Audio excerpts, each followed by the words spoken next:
আসসালামু আলাইকুম। এটেন বাংলা সংবাদে সবাইকে স্বাগত জানাচ্ছি অনামিকা হাসান পুনম। দেশে বর্তমানে বিদ্যুতের উৎপাদন 16,500 মেগাওয়াট, যেখানে চাহিদা রয়েছে 18,000 মেগাওয়াট। এ তথ্য জানিয়ে জ্বালানি উপদেষ্টা বলেছেন, লোডশেডিং সহনীয় পর্যায়ে রাখা হবে। তবে শহর ও গ্রামে সমানভাবে লোডশেডিং দেবার নির্দেশ দিয়েছেন তিনি। বরিশাল ও খুলনা অঞ্চলে ব্ল্যাকআউটের কারণ বের করতে 8 সদস্যের তদন্ত কমিটি গঠন করা হয়েছে বলেও জানান উপদেষ্টা। তদন্ত কমিটি গ্রিড বিপর্যয়ের কারণ নির্ণয়, গ্রিড বিপর্যয়ের ক্ষেত্রে ব্যক্তি বা প্রতিষ্ঠানের দায় নির্ধারণ করবে।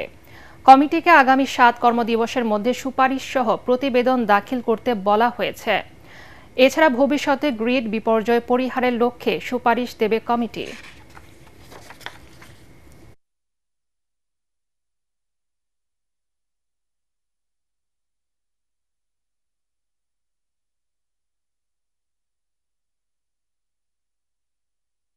এই কমিটির যে কার্যপরিধি হবে গ্রিড বিপর্যয়ের কারণ নির্ণয়, গ্রিড বিপর্যয়ের ক্ষেত্রে ব্যক্তি বা প্রতিষ্ঠানের দায় নির্ধারণ, ভবিষ্যতে গ্রিড বিপর্যয় পরিহারের লক্ষ্যে সুপারিশ প্রদান।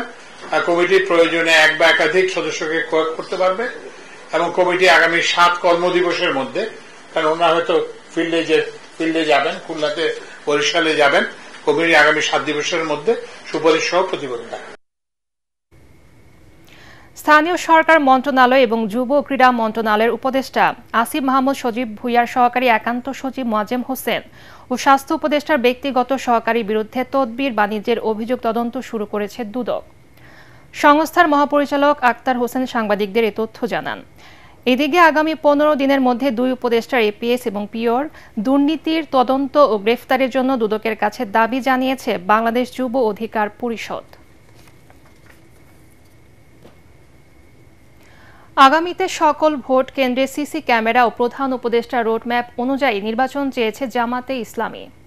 সিসি ক্যামেরার জন্য ইউরোপীয় ইউনিয়নের সহায়তাও চেয়েছে দলটি। মগবাজারে দলের কেন্দ্রীয় কার্যালয়ে ইউরোপীয় ইউনিয়নের হাই কমিশনার মাইকেল মিলারের নেতৃত্বে প্রতিনিধি দলের সঙ্গে বৈঠকে এসব দাবি জানানো হয়।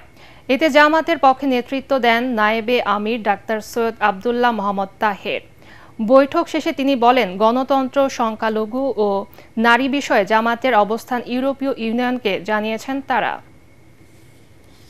প্রত্যেকটি বুথে ইলেকশনে সিসি ক্যামেরা যাতে সংযোজিত থাকে আমরা এটা প্রস্তাব করেছি, তারা এই প্রস্তাবকে এনকারেজ করেছে।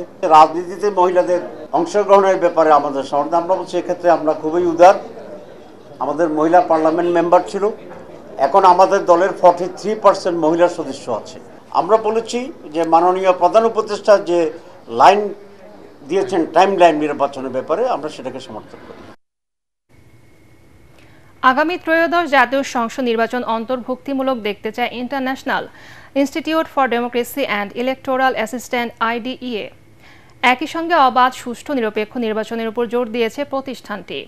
সকালে IDEA এর এশিয়া প্যাসিফিক অঞ্চলের ডিরেক্টর লিনা রিখিলা তমাং প্রধান নির্বাচন কমিশনার AMM নাসির উদ্দিনের সঙ্গে বৈঠক করে এসব কথা বলেন।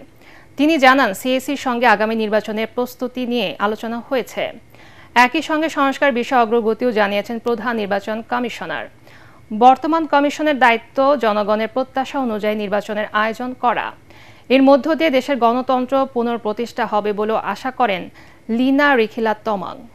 Now, public expectation now is that these new elections will be free, fair, credible, but also representative, inclusive, and will then pave the way for the really transformative reforms and basically resetting, as the saying goes here, resetting Bangladesh's democracy.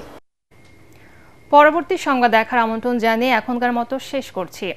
এটেন বাংলার সংবাদ ইউটিউবে দেখতে browse করুন youtube/ATN Bangla news. ধন্যবাদ সবাইকে।